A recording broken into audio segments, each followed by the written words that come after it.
लोकसभा निवडणुकीच्या पार्श्वभूमीवर देशाचे पंतप्रधान नरेंद्र मोदी हे पुण्यात उद्या जाहीर सभा घेणार आहेत। पुण्यातील रेसकोर्स मैदानावर ही जाहीर सभा होणार आहे, ज्यामध्ये लाखोच्या संख्येने महायुतीचे जे सगळे कार्यकर्ते आहेत, पदाधिकारी आहेत आणि समर्थक आहेत या सभेसाठी उपस्थित राहणार आहेत।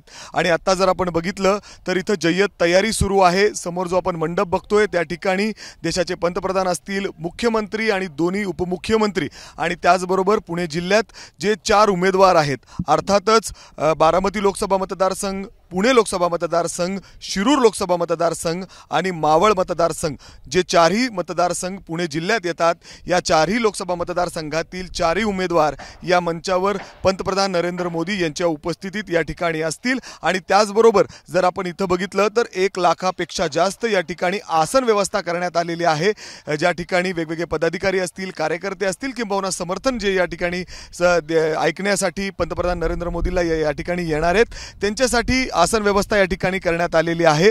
अजून देखील जर आपण बघितलं तर इथं जय्यत तयारी सुरू आहे। कडेकोट पोलिसांचा या ठिकाणी बंदोबस्त देखील तैनात करण्यात आलेला आहे।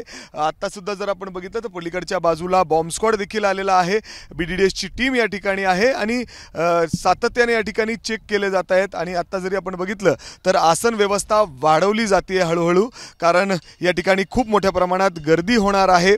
अर्थातच उद्या संध्याकाळी जवळपास 6च्या सुमारास देशाचे पंतप्रधान नरेंद्र मोदी पुण्यातील सगळ्या लोकांना, अर्थात पुणे जिल्ह्यातील जे लोक या ठिकाणी सभेला येणार आहेत त्यांना संबोधित करणार आहेत। मोदी या सभेमध्ये लोकांना काय आश्वासन देतात, काय संबोधित करतात हे पाहणं महत्त्वाचं असणार आहे आणि याची उत्सुकता साहजिकच सगळ्यांना लागलेली आहे। परंतु जर आता आपण बघितलं तर मोदींच्या या सभेसाठी या ठिकाणी जय्यत तयारी पाहायला मिळते।